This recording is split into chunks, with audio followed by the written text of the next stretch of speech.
সুপ্রিয় viewers, bike blog 9 এর পক্ষ থেকে দেশের এবং সকল প্রবাসী ভাইদেরকে জানাচ্ছি আন্তরিক শুভেচ্ছা অভিনন্দন।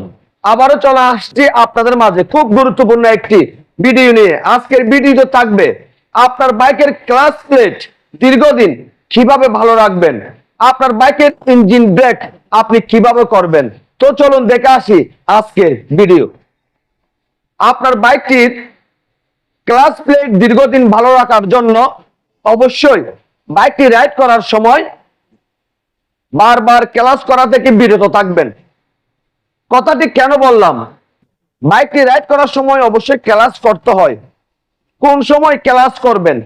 আপনি বাইকটি রাইড করতেছেন, আপনার একটি ফোন আসছে, আপনি কি করতেছেন? ফোনটা এভাবে পকেট থেকে বাইর করে আপনার কানের মধ্যে লাগিয়ে রাখছেন আর এভাবে বাইকের ক্লাচ করে রাখছেন। এই ভুলটা করবেন না। এই ভুলটা যদি করেন সেক্ষেত্রে বাইকের ক্লাচ প্লেট খুব দ্রুত ক্ষয় হয়ে যায় বা নষ্ট হয়ে যায়। আবার অনেক বাইকারদের দেখা যায় বাইকটি স্টার্ট অবস্থায় আপনি জ্যামের মধ্যে পড়ছেন বা কোনো কারণে আপনার বাইকটি পিছনে দিতে হচ্ছে, সেক্ষেত্রে আপনি কি করতেছেন? আপনার বাইকটি স্টার্ট অবস্থায় আপনি বাইকটাকে এভাবে পিছনের দিকে নিচ্ছেন। এই ভুলটাও করা যাবে না। যদি আপনি বাইকটি স্টার্ট অবস্থায় গিয়ার থাকা অবস্থায় আপনার বাইকটি যদি আপনি ক্লাচ ধরে পিছনের দিকে যদি ঠেলেন, সেক্ষেত্রে আপনার বাইকের ক্লাচ প্লেট খুব দ্রুত নষ্ট হয়ে যাবে। আপনার বাইকটি যদি আপনার পিছনে নিতে হয় সেক্ষেত্রে আপনার বাইকের ইঞ্জিন সুইচ অফ করবেন, এক কথায় বাইকটা স্টপ করবেন, তারপর আপনি পিছনের দিকে নিয়ে যাবেন। সেক্ষেত্রে বাইকের ক্লাচ প্লেট দীর্ঘদিন ভালো থাকবে। বাইক রাইড করার সময় আপনি গিয়ার ডাউন এবং শিফট করার সময় শুধু ক্লাচ ধরবেন, এছাড়া আপনি ক্লাচ ধরবেন না।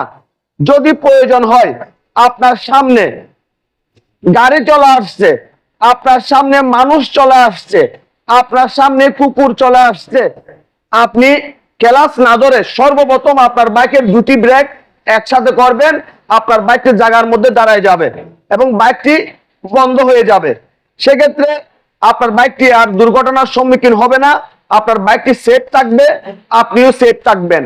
আর বাইকটি চালানোর সময় আপনি কি করবেন?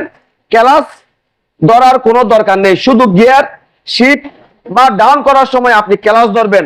আপনি বাইক চালাচ্ছেন বা আপনার সামনে আপনার বন্ধু চলে আসছে, আপনাকে ডাক দিছে, আপনার দাঁড়াতে হচ্ছে, সেক্ষেত্রে আগে আপনার বাইকের দুটি ব্রেক একসাথে করবেন আস্তে আস্তে। ব্রেক করার পর আপনার বাইকটি যখন দাঁড়ায় যাবে, আপনার বাইকটি বন্ধ না হওয়ার জন্য আপনি তখন কি করবেন? আপনার বাইকের ক্লাচ সম্পূর্ণরূপে ধরবেন। সেক্ষেত্রে আপনার বাইকটি জায়গার মধ্যে দাঁড়াবে, সেক্ষেত্রে বাইকের ক্লাচ প্লেট দীর্ঘদিন ভালো থাকবে। আবার অনেকে কি করে? বাইক রাইড করার সময় বাইকের ব্রেক আগে করা উচিত, কিন্তু আপনি ব্রেক আগে না করে আপনি ক্লাচ আগে করে ফেলতেছেন, তারপর আপনার বাইকের আপনি ব্রেক করতেছেন। কোম্পানি বলতেছে বাইকের আগে ব্রেক তারপরে ক্লাচ, এটা হচ্ছে ইঞ্জিন ব্রেক। এই কাজটি যদি আপনি সঠিক নিয়মে যদি করতে পারেন, সেক্ষেত্রে আপনার বাইকের ক্লাচ প্লেট দীর্ঘদিন ভালো থাকবে, আপনিও সেফ থাকবেন, আপনার বাইকটিও সেফ থাকবে। আপনাদের যদি আমার আজকের ভিডিও যদি ভালো লেগে থাকে লাইক করবেন, কমেন্ট করবেন এবং বেশি বেশি করে শেয়ার করবেন। আর আমাদের ছোট্ট পরিবারটি সামনের দিকে এগিয়ে যাওয়ার জন্য সুযোগ করে দিবেন। সবাইকে অনেক অনেক ধন্যবাদ জানিয়ে আজকের মতো বিদায় নিলাম।